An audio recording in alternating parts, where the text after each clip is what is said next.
Un Tesla Cybertruck circula por las calles de Culiacán. En su interior, una joven de 20 años. Su nombre, Nicole Pardo Molina, conocida en redes sociales como La Nicholette. Las cámaras integradas del vehículo graban constantemente. Es una característica de seguridad del modelo, pero lo que están a punto de capturar no tiene nada que ver con seguridad. Hombres armados interceptan el Cybertruck. Obligan a Nicole a descender. La fuerzan a subir a otro vehículo. Todo queda grabado. El video se volverá viral en cuestión de horas. Millones lo verán. Pero durante 4 días, nadie sabrá dónde está Nicole. Su familia no tendrá respuestas. Las autoridades activarán protocolos de búsqueda. Las redes sociales explotarán con teorías. Y cuando finalmente sea localizada con vida, las preguntas más importantes seguirán sin respuesta. ¿Quién la secuestró? ¿Por qué? ¿Dónde estuvo esos 4 días? Este es el caso que tiene más incógnitas que certezas, donde lo que no se sabe es más extenso que lo que sí se sabe. Pero hay algo que sí podemos afirmar con total certeza. Nicole Pardo Molina sobrevivió. Y su caso nos muestra cómo figuras públicas pueden quedar atrapadas en contextos de violencia que no controlan.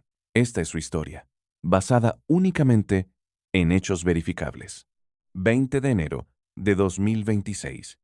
Culiacán, Sinaloa. Nicole conduce su Tesla Cybertruck por la ciudad. Es un día aparentemente normal, hasta que deja de serlo.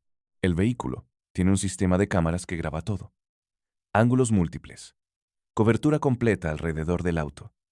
Es tecnología pensada para prevenir robos y documentar accidentes. Pero lo que documenta ese día es un secuestro. Según reportó Telemundo, el video muestra lo siguiente. Hombres armados interceptan el vehículo. No es un encuentro casual, es una intercepción deliberada. Los hombres están visiblemente armados. Son varios. Obligan a Nicole a salir del Cybertruck. La fuerzan a subir a otro vehículo que ellos controlan y desaparecen con ella. El video no tiene audio claro, pero las imágenes son suficientes. Esto no fue una detención de autoridades. Fue un secuestro en pleno día, en vía pública. El video comienza a circular en redes sociales casi de inmediato. Se comparte miles de veces, decenas de miles, millones. Cada compartida lleva el video a más pantallas, a más personas que se preguntan qué le pasó a esta joven.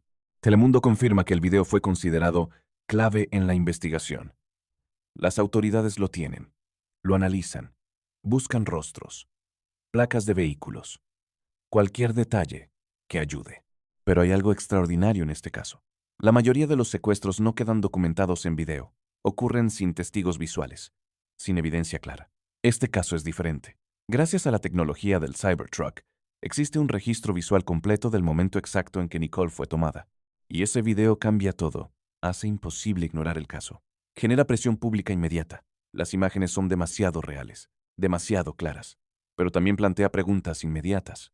Si hay video, si se ven rostros, si se ven vehículos, ¿por qué no hay arrestos? Esa pregunta todavía no tiene respuesta pública.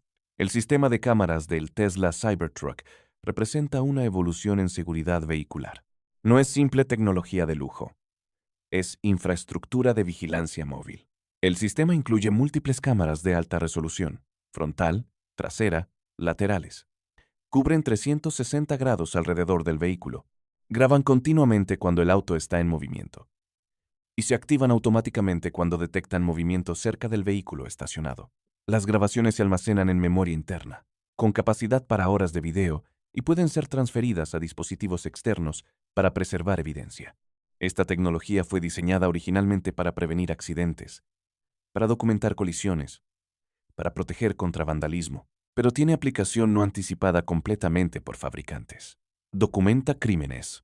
En Estados Unidos, cámaras de Tesla han capturado asaltos, robos de vehículos, enfrentamientos violentos. En algunos casos, las grabaciones han sido cruciales para identificar y arrestar criminales. En México, esta tecnología adquiere dimensión diferente, porque aquí, los crímenes que documenta frecuentemente involucran niveles de violencia y organización que van más allá de criminalidad común. El caso de Nicole no es el primero donde cámaras de vehículo Tesla documentan evento violento en México, pero es uno de los más visibles por la viralización del video. Y plantea pregunta importante sobre equilibrio entre seguridad y exposición. ¿Las cámaras protegieron a Nicole? No. El secuestro ocurrió de todas formas. ¿Las cámaras ayudaron en la investigación? Según autoridades, sí. El video fue clave. ¿Las cámaras generaron presión pública que aceleró búsqueda? Posiblemente. Pero también existe el lado oscuro de esta documentación. El video circuló sin control. Millones lo vieron, incluyendo familiares de Nicole que tuvieron que ver a su hija, hermana, prima siendo secuestrada una y otra vez. La trauma de eventos se multiplica cuando evidencia visual se reproduce infinitamente en redes sociales. Entonces la tecnología es arma de doble filo. Documenta, pero no previene. Proporciona evidencia, pero también proporciona contenido viral que puede retraumatizar víctimas. Nicole Pardo Molina, aproximadamente 20 años, nacionalidad dual, mexicana y estadounidense.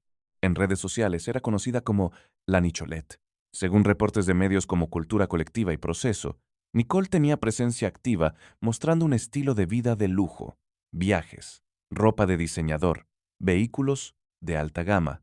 Como miles de influencers en México y el mundo, monetizaba esa visibilidad. Patrocinios, publicidad, colaboraciones con marcas. Nada de esto es ilegal.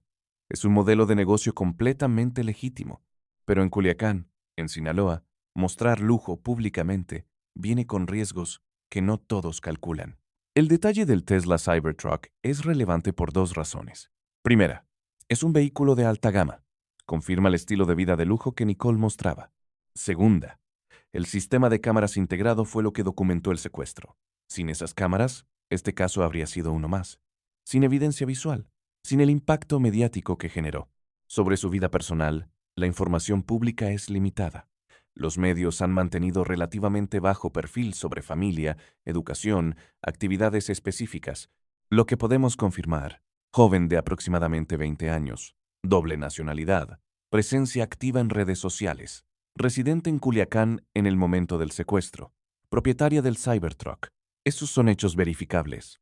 Cualquier otra información sobre su vida que no ha sido reportada en medios confiables, simplemente no podemos incluirla aquí. El caso de Nicole no existe en vacío. Es parte del fenómeno más amplio de influencers que operan en zonas de México donde crimen organizado tiene presencia significativa. Este fenómeno ha crecido exponencialmente durante última década. Redes sociales democratizaron la fama. Ya no necesitas ser celebridad tradicional para tener audiencia masiva. Solo necesitas smartphone, conexión a Internet y contenido que genere engagement. En México hay decenas de miles de influencers, desde microinfluencers con pocos miles de seguidores hasta mega influencers con millones, y muchos de ellos operan en estados donde violencia relacionada con crimen organizado es realidad cotidiana. Sinaloa, Jalisco, Michoacán, Tamaulipas, Guerrero, Chihuahua. En estos estados, influencers enfrentan cálculo de riesgo que influencers en otras partes del país o del mundo no enfrentan. Mostrar lujo en Manhattan, Nueva York, tiene riesgos: robo, acoso, invasión de privacidad. Mostrar lujo en Culiacán, Sinaloa, tiene esos mismos riesgos, pero añade dimensión adicional. Percepción de riqueza puede hacer de ti objetivo de grupos criminales que operan con niveles de sofisticación y violencia que crimen común no alcanza. Esto no significa que todos los influencers en estas zonas sean objetivos. La mayoría no lo son. Publican contenido.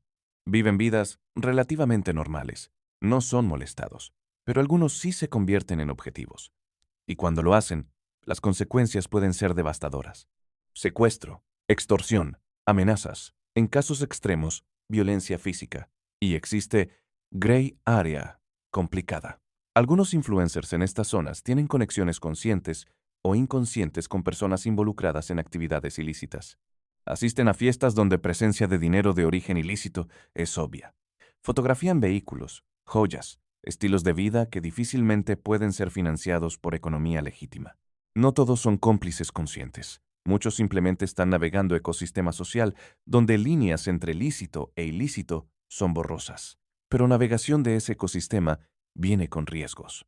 Y educación sobre esos riesgos frecuentemente es inadecuada. Jóvenes ven éxito de influencers establecidos, ven seguidores, ven patrocinios, ven estilo de vida aparentemente glamoroso. No ven trabajo detrás de cámaras, no ven precauciones de seguridad, no ven cálculos de riesgo.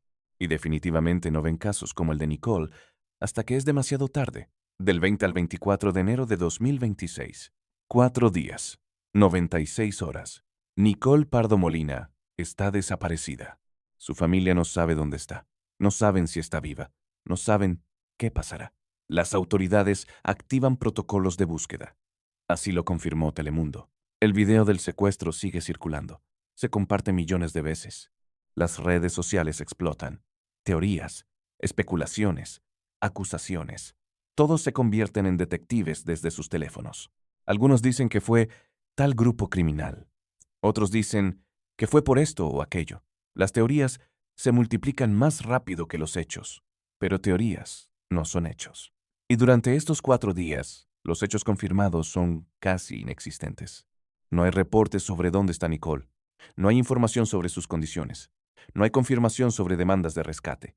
No hay nada oficial. Solo silencio. Y ese silencio es devastador para una familia que espera. Es importante entender lo que no podemos documentar sobre estos 4 días. No sabemos dónde estuvo retenida. No sabemos en qué condiciones. No sabemos si fue movida entre ubicaciones. No sabemos si hubo comunicación con secuestradores. Llenar ese vacío con invención sería irresponsable. Entonces, nos quedamos con la incertidumbre, con la angustia de saber que alguien está desaparecido y no poder hacer nada más que esperar. Mientras el video sigue circulando, mientras las teorías siguen multiplicándose, mientras las horas se convierten en días. Y la pregunta se vuelve más urgente con cada hora que pasa. ¿Está viva Nicole Pardo Molina? Para entender dimensión completa de lo que familia de Nicole enfrentó durante estos 4 días, necesitamos contexto sobre secuestros en México. México tiene una de las tasas más altas de secuestro en América Latina.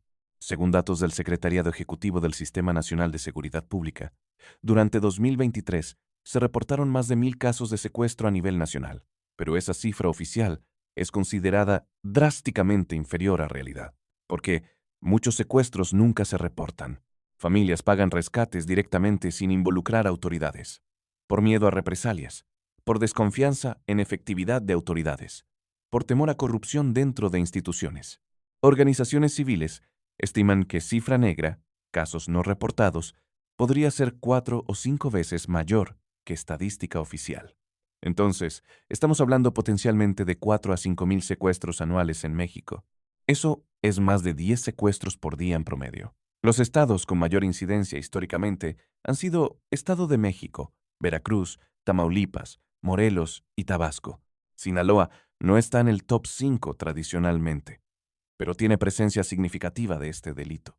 Y características de secuestros en Sinaloa frecuentemente difieren de secuestros en otros estados. En algunos estados, secuestros son predominantemente obra de bandas criminales especializadas en este delito. Secuestro express, retención breve, demanda de rescate relativamente modesto. En Sinaloa, algunos secuestros tienen esa característica, pero otros están vinculados a conflictos entre grupos de crimen organizado más grandes, y esos tienden a ser más complejos, más peligrosos, con motivaciones que van más allá de simple extorsión económica. Duración promedio de secuestro en México varía enormemente. Secuestros express pueden durar horas. Secuestros tradicionales frecuentemente duran días o semanas mientras se negocia rescate. Algunos casos documentados han durado meses, incluso años en casos extremos. 4 días, como en caso de Nicole, está en rango de secuestro tradicional. No es secuestro express, pero tampoco es retención prolongada. Supervivencia en casos de secuestro depende de múltiples factores. Capacidad de familia de pagar rescate demandado. Voluntad de secuestradores de liberar víctima incluso después de recibir pago. Errores durante negociación. Intervención de autoridades.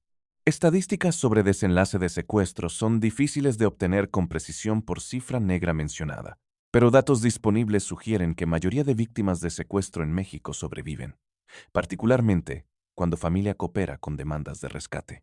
Pero supervivencia no significa ausencia de trauma. Víctimas de secuestro frecuentemente desarrollan PTSD, ansiedad crónica, depresión, dificultad para retomar vida normal, y familias también sufren trauma psicológico profundo. Entonces, durante 4 días que Nicole estuvo desaparecida, su familia estaba viviendo una de experiencias más traumáticas que ser humano puede enfrentar. No saber si persona amada está viva, no saber si está siendo lastimada, no saber si la volverán a ver, y no poder hacer nada excepto esperar. Las autoridades confirmaron que activaron protocolos de búsqueda. Eso es lo que sí dijeron. Pero lo que no dijeron es igual de importante. Telemundo reporta que las autoridades no confirmaron móvil del secuestro. ¿Fue por dinero? ¿Fue relacionado con su familia? ¿Fue por contenido de redes sociales? ¿Fue error de identidad? No hay respuesta oficial. Telemundo también reporta que las autoridades no confirmaron relación directa con cárteles específicos. Esto es crucial, porque en Sinaloa, la especulación natural es que cualquier secuestro está relacionado con crimen organizado. Pero especulación no es confirmación. Y Telemundo es explícito. Cualquier vínculo con facciones del cártel de Sinaloa es especulación mediática, no confirmación oficial. Las fiscalías, según reportes de proceso, mantuvieron hermetismo. No revelaron detalles de la investigación. No compartieron líneas de investigación. No identificaron sospechosos. El hermetismo tiene justificaciones operativas. Protege la integridad de la investigación. Protege a testigos. Protege privacidad. Pero también genera frustración pública. Cuando no hay información oficial, el vacío se llena con rumor. Y en la era de redes sociales, los rumores viajan más rápido que la verdad. Entonces, durante 4 días, existe una brecha enorme entre lo que el público quiere saber y lo que las autoridades están dispuestas a revelar. Esa brecha es donde vive la especulación. Pero nosotros no vamos a llenar esa brecha con invenciones. Nos quedamos con los hechos. Y el hecho es que las autoridades no han confirmado públicamente quién secuestró a Nicole ni por qué. El hermetismo de autoridades en casos de secuestro no es exclusivo de caso de Nicole. Es patrón establecido en México. Y tiene razones que van más allá de simple deseo de mantener confidencialidad. Primera razón, protección de víctima. Mientras persona está retenida, cualquier información pública puede poner en mayor riesgo su vida. Si autoridades revelan que están cerca de localizar a secuestradores, esos secuestradores pueden mover víctima, o peor, eliminar evidencia incluyendo víctima misma. Segunda razón, integridad de investigación. Revelar detalles de investigación activa alerta a sospechosos sobre qué sabe autoridad y qué no. Permite a criminales ajustar narrativas, destruir evidencia, intimidar testigos. Tercera razón, protección de fuentes. Si investigación depende de informantes dentro de organización criminal, revelar demasiado puede identificar fuente y poner su vida en riesgo. Cuarta razón, complejidad jurisdiccional. En México, investigaciones de secuestro frecuentemente involucran múltiples niveles de gobierno: municipal, estatal, federal. Basa. Coordinación entre estas jurisdicciones es complicada. Y revelar información, antes de que todos los niveles estén alineados, puede crear conflictos o comprometer operativos. Quinta razón, presión política. Casos de alto perfil generan presión sobre autoridades para mostrar resultados. Pero mostrar resultados prematuramente, antes de tener caso sólido, puede llevar a arrestos que no resultan en condenas. Y arresto sin condena es peor que no arresto en términos de percepción pública. Sexta razón, desconfianza institucional. Triste realidad es que corrupción dentro de instituciones de seguridad y justicia en México es problema documentado. Entonces, incluso dentro de misma institución, información sensible se maneja con extremo cuidado porque no se puede garantizar que todos los elementos son confiables. Filtración de información a grupos criminales desde dentro de instituciones ha ocurrido repetidamente. Entonces, hermetismo no es solo hacia público, es también hermetismo interno. Todas estas razones son válidas desde perspectiva operativa, pero tienen costo. Costo es confianza pública. Costo es transparencia. Costo es rendición de cuentas. Y en casos como el de Nicole, donde existe video viral, donde atención pública es masiva, el hermetismo puede ser particularmente frustrante. Porque público ve evidencia clara de crimen, ve rostros de criminales en video aunque sean borrosos, ve vehículos, ve ubicación, y no entiende por qué con toda esa evidencia no hay resultados visibles. Entonces percepción se vuelve que o autoridades son incompetentes o están comprometidas. Ni percepción es necesariamente justa, pero es comprensible dada ausencia de información oficial. Sinaloa, enero de 2026. Medios reportaron que el secuestro ocurrió durante un periodo de alta violencia en el estado. Esto es contexto, no es causalidad. Que Sinaloa estuviera experimentando violencia no significa automáticamente que el secuestro de Nicole esté conectado a esa violencia específica, pero el contexto importa. Sinaloa ha sido históricamente territorio de operaciones de crimen organizado. El Cártel de Sinaloa es la organización más conocida. Durante años, el cártel ha experimentado fragmentaciones, conflictos internos entre facciones. Particularmente en 2024, hubo conflicto intenso entre facciones conocidas como Los Chapitos y La Malliza. No sabemos si ese conflicto seguía activo en enero de 2026, y más importante, no tenemos confirmación de que ese conflicto esté conectado al caso de Nicole. Lo que podemos afirmar es esto. Sinaloa es un lugar donde el riesgo de violencia relacionada con crimen organizado es más alto que en muchas otras partes de México. Figuras públicas que muestran lujo en redes sociales pueden ser percibidas como objetivos, por extorsión, por secuestro, por múltiples razones. Pero percepción de riesgo general no explica este caso específico, porque no sabemos por qué Nicole fue seleccionada. Pudo ser percepción de riqueza, pudo ser conexión familiar que ella desconocía, pudo ser error de identidad, pudo ser oportunidad. Sin información oficial, no podemos saberlo. Lo que es claro es que Nicole, como muchas otras personas en Sinaloa, quedó atrapada en un contexto de violencia, no porque fuera criminal, no porque tuviera conexión directa con crimen organizado, simplemente porque estaba allí. Y eso debe quedarnos claro, no necesita ser criminal para ser víctima de crimen organizado. La violencia no discrimina basándose en culpabilidad. Para entender contexto donde Nicole fue secuestrada, necesitamos ver Sinaloa más allá de narrativa simplificada de estado dominado por narco. Sinaloa tiene población de aproximadamente 3 millones de habitantes. Es estado con economía diversificada, agricultura, pesca, turismo, comercio. Culiacán, capital del estado, es ciudad de casi 1 millón de habitantes. Tiene universidades, centros comerciales, infraestructura moderna. La mayoría de personas en Sinaloa no están involucradas en narcotráfico. Viven vidas normales, trabajan en empleos legítimos, crían familias, pagan impuestos. Pero narcotráfico ha permeado economía y sociedad de manera que es imposible de ignorar. Dinero generado por tráfico de drogas se lava mediante negocios legítimos, restaurantes, construcción, bienes raíces, automotrices. Esto crea economía dual, legal en superficie, ilícita en flujos de capital. Y esta dualidad complica todo. Joven trabajando en restaurante puede no saber que dueño del restaurante está lavando dinero de narcotráfico. Familia comprando casa puede no saber que desarrollo inmobiliario fue financiado con capital ilícito. Entonces, complicidad no siempre es consciente. Frecuentemente es estructural. Y esta realidad crea ambiente donde líneas entre víctimas y victimarios se vuelven borrosas.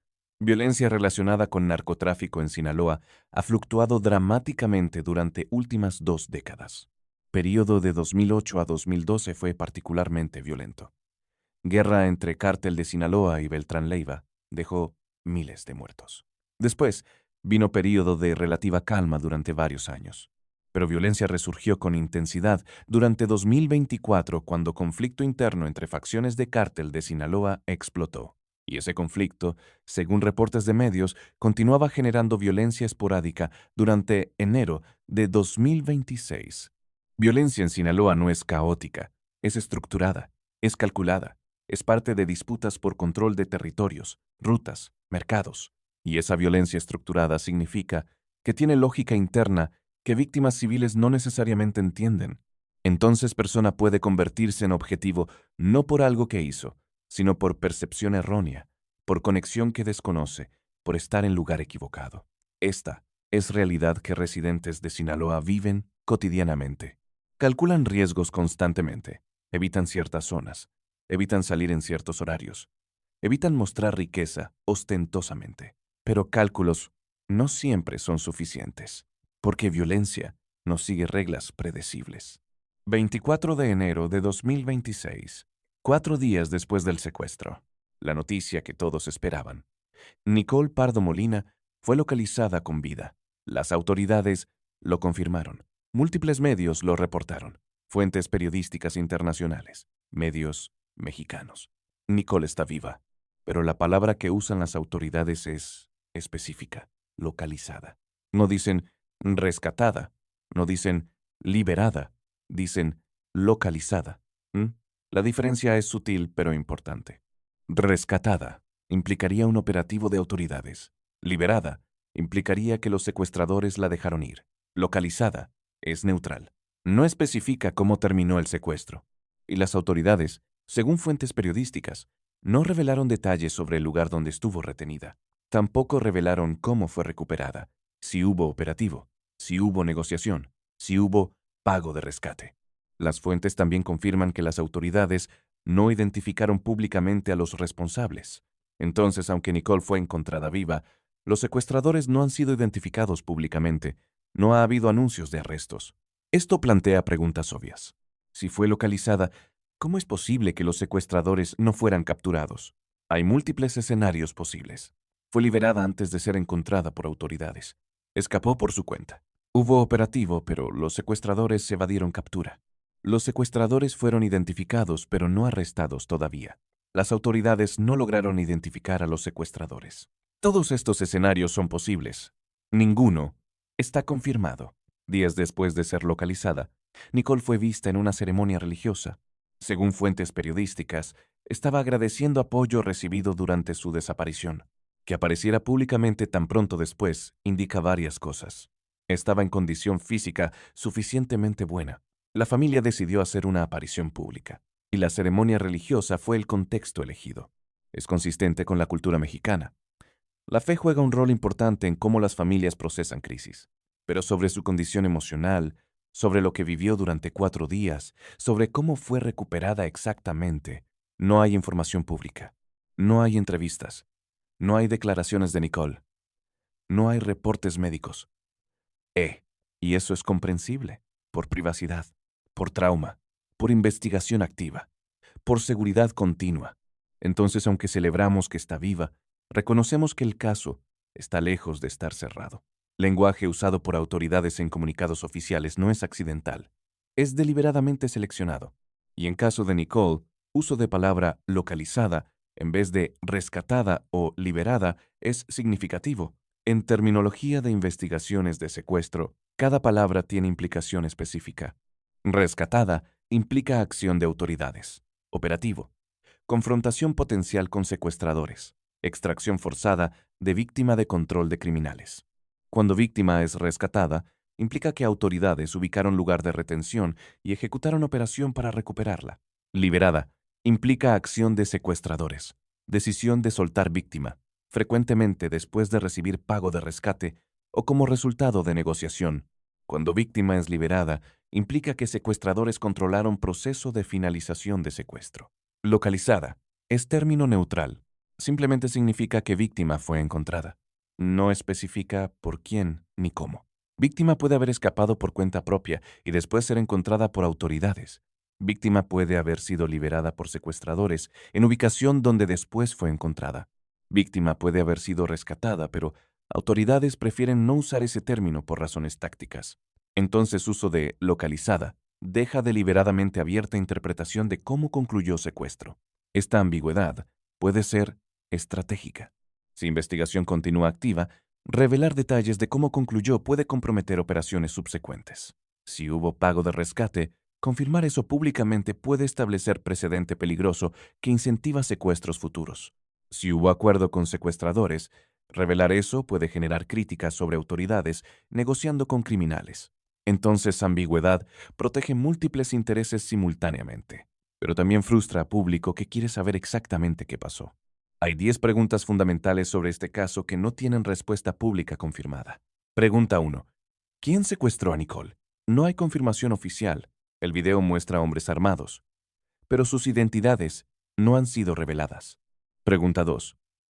¿Por qué fue secuestrada? Las autoridades, según Telemundo, no confirmaron móvil del secuestro. El motivo permanece desconocido. Pregunta 3. ¿Dónde estuvo durante 4 días? Las autoridades no revelaron el lugar de retención. No sabemos si fue en Culiacán o en otro lugar. Pregunta 4. ¿Hubo negociación para su liberación? No hay información pública sobre si se pagó rescate, si intervino un mediador o si hubo negociación. Pregunta 5. ¿Cómo fue localizada? El proceso no ha sido detallado. No sabemos si fue operativo de rescate, liberación por secuestradores o escape. Pregunta 6. ¿Han sido arrestados los secuestradores? No ha habido anuncios públicos de arrestos. Pregunta 7. ¿Está Nicole actualmente en México o se fue a Estados Unidos? Su ubicación actual no ha sido reportada. Pregunta 8. ¿Dará Nicole una entrevista explicando su experiencia? Hasta ahora, No ha habido declaración pública detallada. Pregunta 9. ¿Qué dicen sus redes sociales después del evento? No tenemos información sobre su actividad post-evento. Pregunta 10. ¿Ha cambiado el comportamiento de otros influencers en Sinaloa? El impacto más amplio del caso no ha sido documentado extensivamente. Estas 10 preguntas confirman algo importante. Lo que no sabemos sobre este caso es más extenso que lo que sí sabemos. Y esa brecha entre información pública y realidad es enorme. Es el terreno donde florece la especulación. Pero la especulación no satisface el estándar periodístico. Entonces nos quedamos repitiendo. No hay información confirmada. Es incómodo, es frustrante, pero es honesto. Durante los 4 días que Nicole estuvo desaparecida y en semanas que siguieron, redes sociales se convirtieron en campo de batalla de teorías. Twitter, Facebook, Instagram, TikTok. Cada plataforma generó su propio ecosistema de especulación. Algunos usuarios afirmaban tener información de fuentes confiables. Otros compartían teorías elaboradas basadas en análisis de video. Otros simplemente repetían rumores sin verificar. Este fenómeno no es nuevo. Es patrón que se repite en cada caso de alto perfil. Pero, en era de redes sociales, velocidad y alcance de especulación es sin precedente. Teoría puede originarse en cuenta con pocos seguidores, ser compartida, amplificada, modificada, y en cuestión de horas convertirse en verdad aceptada por miles. Y una vez que teoría alcanza masa crítica de repeticiones, se vuelve extremadamente difícil de desmentir. Incluso cuando autoridades proporcionan información oficial que contradice teoría, muchos usuarios continúan creyendo versión de redes sociales, porque redes sociales proporcionan sensación de acceso directo, de información real que autoridades están ocultando. Y en contexto de México, donde desconfianza hacia autoridades es alta, esta preferencia por información de redes sociales sobre información oficial es particularmente fuerte. Entonces se crea ciclo vicioso. Autoridades no revelan información por razones operativas legítimas. Vacío es llenado por especulación en redes sociales. Especulación se trata como hecho.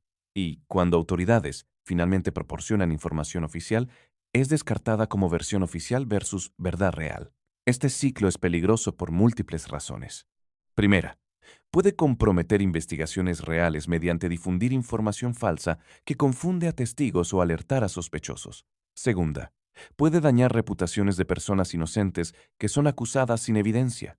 Tercera, puede retraumatizar víctimas y familias que tienen que ver su dolor explotado para contenido viral. Cuarta, erosiona confianza en instituciones y en información verificable. Y quinta, normaliza cultura donde emoción y viralidad tienen más valor que evidencia y verificación. En caso de Nicole, especulación ha incluido teorías sobre quién la secuestró, por qué conexiones tiene su familia, qué hizo para merecer ser objetivo. Algunas teorías son relativamente inofensivas aunque sean infundadas. Otras son directamente dañinas. Culpan a víctima. Acusan a familiares sin evidencia. Afirman conexiones con crimen organizado basándose en nada más que estilo de vida mostrado en redes. Y Nicole no puede defenderse de estas acusaciones sin exponer más detalles de vida privada que probablemente prefiere mantener privados. Entonces se queda atrapada. Silencio es interpretado como confirmación. Pero hablar invita a más escrutinio. El caso de Nicole tiene implicaciones que van más allá de su historia personal. Primera lección. La tecnología documenta, pero no previene. El sistema de cámaras del Cybertruck documentó el secuestro completamente. Proporcionó evidencia crucial, pero no evitó que ocurriera. La tecnología tiene valor investigativo, pero sus límites como protección deben ser reconocidos. Segunda lección. La visibilidad pública tiene riesgos. Nicole no causó su propio secuestro. La responsabilidad recae completamente en los secuestradores. Pero reconocer que la visibilidad puede ser factor de riesgo en contextos específicos es análisis factual, no acusación. Tercera lección. El hermetismo oficial genera desconfianza. Las autoridades tienen razones operativas para no revelar información, pero el hermetismo también tiene un costo: la confianza pública. Cuando no hay transparencia, la desconfianza crece. Cuarta lección. La atención mediática es desigual.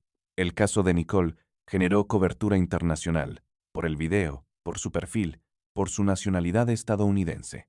Pero muchos otros secuestros en México no reciben tal atención. La desigualdad en cómo se distribuye la atención mediática tiene consecuencias. Los casos con más atención reciben más recursos de autoridades. Quinta lección. Las redes sociales amplifican especulación. Durante los 4 días y después, las redes estuvieron llenas de teorías sin fundamento. Todos con teléfonos se convirtieron en analistas, pero la mayoría no tiene acceso a información real ni entrenamiento en análisis de evidencia. El resultado es un ecosistema donde verdad y ficción se mezclan. Sexta lección. La sobrevivencia física no significa ausencia de daño. Nicole está viva. Eso es positivo.